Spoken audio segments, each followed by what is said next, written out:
Quel bonheur d'enfin pouvoir faire cette vidéo. Tu t'es déjà demandé combien tu pourrais gagner si t'avais parié sur le bon jeu vidéo au bon moment? À titre personnel, j'ai eu ce déclic il y a quelques semaines. Je suis tombé sur la date de sortie de GTA 6. Le 26 mai 2026. Et là, je me suis dit, ok, on est peut-être sur l'opportunité de l'année. Hors de question de juste acheter des actions et prier. Pour ça, j'ai construit un plan. Un plan qui combine investissement régulier, effet de levier et surtout gestion du risque. Accroche-toi, je t'explique tout dans cette vidéo. Dans le monde de l'investissement, on est souvent à la recherche du bon véhicule au bon moment. Et plus je creusais, plus je me rendais compte que Take-Two Interactive cochait toutes les cases. Déjà, Take-Two, c'est un éditeur de jeux vidéo. C'est l'entreprise qui possède Rockstar Games, entre autres les créateurs de GTA, de Red Dead Redemption, et aussi 2K Games, avec des licences comme NBA 2K, BioShock, Borderlands. Donc on parle ici de franchises ultra solides, cultes, qui génèrent des ventes massives et régulière. Mais surtout, ce qui change la donne en ce moment, c'est GTA 6. Parce que GTA 6, c'est pas juste un jeu, c'est un événement culturel mondial. À titre d'information, GTA 5 s'est vendu 185 millions d'exemplaires. C'est l'un des jeux les plus rentables de tous les temps. Et là, on a 10 ans de hype accumulé depuis le dernier opus. Imagine-toi juste un instant ce que ça représente. Un marketing qui va être monstrueux. Des millions de joueurs qui n'attendent que ça depuis une décennie. Des ventes qui pourraient exploser dès les précommandes. Et derrière ça, une économie complète autour de GTA Online, qui continue de générer du cash après le lancement. Et encore mieux, Take-Two, il prépare l'avenir. En 2022, il rachète Zynga pour 13 milliards de dollars. Zynga, si tu connais pas, c'est un géant du jeu mobile, avec des titres comme Farmville,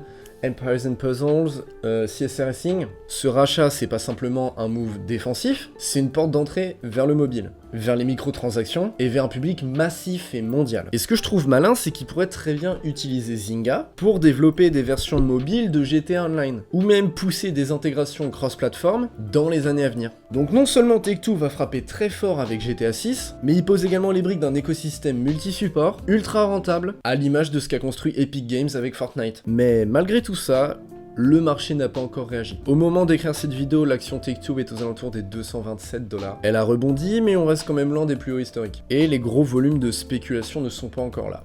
Pourquoi? Parce que la plupart des investisseurs, ils attendent d'être sûrs. Ils attendent, je sais pas, la sortie, les chiffres, les analystes. Moi, j'ai pas envie d'attendre que tout le monde soit déjà dans le train. Je veux me positionner maintenant, et tout au long de l'année à venir, pendant que l'excitation monte progressivement. Et à ce moment-là, je me suis dit, bon, je vais pas juste acheter des actions et croiser les doigts. Je vais construire une vraie stratégie autour de Take-Two et la jouer comme un dossier complet à long terme, avec des points d'entrée progressifs, des moments de revente et un combo stabilité plus levier. C'est comme ça que l'idée du plan DCA plus produits dérivés est née. Je t'en dis plus tout de suite. Une fois que j'ai compris le potentiel phénoménal de Take-Two, j'ai pas juste voulu balancer une somme au hasard et attendre. J'ai voulu construire un vrai plan progressif, structuré, que je peux suivre mois après mois, et ce plan-là, il repose sur 3 piliers. Pilier numéro 1, j'investis tous les mois avec un DCA. Je vais investir un montant fixe chaque mois jusqu'à la sortie de GTA 6. Ça s'appelle le Dollar Cost Averaging, ou investissement programmé en français. Le but, c'est d'éviter de rentrer au pire moment, de lisser son prix d'achat dans le temps, pas besoin d'essayer de timer le marché, je vais laisser le temps faire son travail. Pilier numéro 2, je vais comboter les actions avec des turbos. Je vais pas tout mettre sur les actions, je vais également utiliser des produits dérivés, mais pas n'importe lesquels, des turbo calls. Pourquoi les turbos? Déjà parce que je peux pas acheter de warrant ou d'options, ça coûte trop cher. À la base, c'était ça que je voulais faire, mais bon, j'ai été obligé de m'adapter. Mais dans les très grandes lignes, un turbo, ça réplique la hausse de l'action, mais avec un levier. Ils sont plus accessibles que les options classiques et en plus ils sont disponibles sur mon courtier Trade Republic. Et surtout, je peux en acheter à très bas prix tout en gardant un énorme potentiel de gain. Le ratio que j'ai choisi, c'est 70% d'actions Take-Two et 30% de produits dérivés. Mais attention, les turbos, c'est pas pour jouer au casino. Il y a une barrière désactivante. Si le prix du sous-jacent descend trop bas, on prend ce qu'on appelle un KO et je perds l'intégralité de ma mise. La valeur du turbo retombe à zéro. C'est pour ça que j'ai mis une petite portion de mon capital et que je choisis mon turbo avec soin. Là, c'est le moment où je dois te rappeler que je ne suis pas du tout conseiller financier. À aucun moment, tu ne dois te baser sur cette seule vidéo pour prendre tes propres décisions. Les produits dérivés, t'en as sûrement jamais entendu parler, et c'est normal, ils appartiennent à la famille des produits financiers à très haut risque. Fais toujours tes propres recherches avant d'investir et n'investis jamais d'argent que tu n'es pas capable de perdre. Pilier numéro 3, je structure mes reventes autour de catalyseurs clés. Je vais pas attendre la sortie du jeu pour tout revendre d'un coup. J'ai identifié 5 événements majeurs autour de GTA 6. Tout d'abord, le prochain trailer qui arrivera fin 2025. Ensuite, l'ouverture des précommandes qui a lieu pendant le premier trimestre de 2026. Les résultats financiers qui arrivent en mai 2026. Le jour théorique de sortie du jeu, pour l'instant c'est programmé pour le 26 mai 2026. Et enfin les chiffres de vente post-lancement qui arrivent pendant l'été 2026. À chaque étape, je prévois soit de revendre une partie de mes produits dérivés, soit de renforcer mes positions si jamais le marché se retourne. J'ai tout noté dans un tableau de suivi que je mets à jour tous les mois. L'idée c'est pas de spéculer juste à l'aveugle, c'est de suivre une stratégie, d'avoir des points de contrôle, des checkpoints qui me permettent d'ajuster ma trajectoire. Dans l'idée, c'est comme ça que je vois ce plan. Pas comme un coup de poker, mais comme une expédition financière qu'on va mener, toi et moi. Où chaque mouvement est réfléchi, même si je reste exposé à l'inconnu.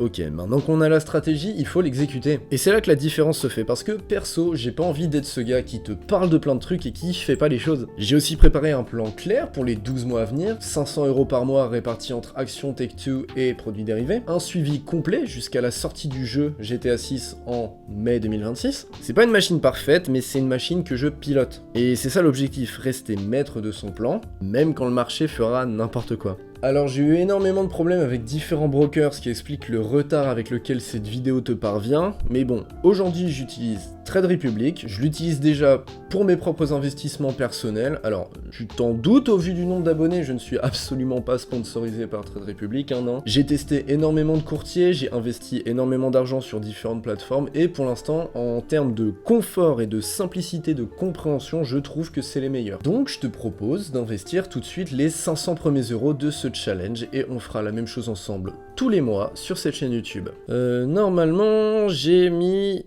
une liste de favoris. Alors, je vais déclencher juste la capture. Ah, je vais vraiment me gifler. Ok, j'espère qu'on voit un petit peu ce que je fais. Là, normalement, j'ai 2 favoris. Donc, on a Take-Two Interactive. Je vais pouvoir en acheter 350 €. Hop, acheter. Donc, ordre d'achat placé, ça c'est normal. Le marché n'ouvre pas avant 15 h. Donc, pour l'instant, c'est pas possible. Le turbo, je vous en parlerai en détail un petit peu plus tard. Voilà, 3,66 €. Oh, mais je vais péter un câble, c'est pas possible!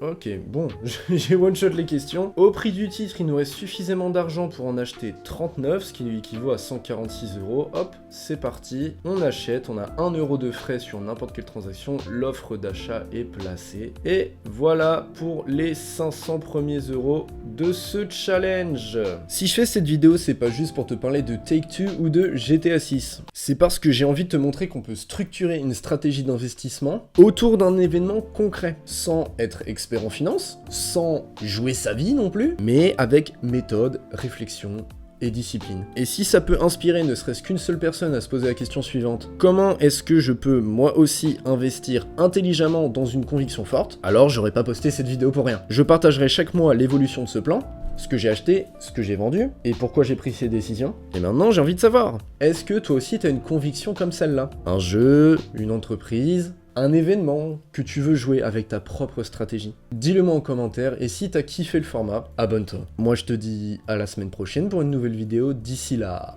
porte-toi bien, on se voit samedi prochain. Ciao!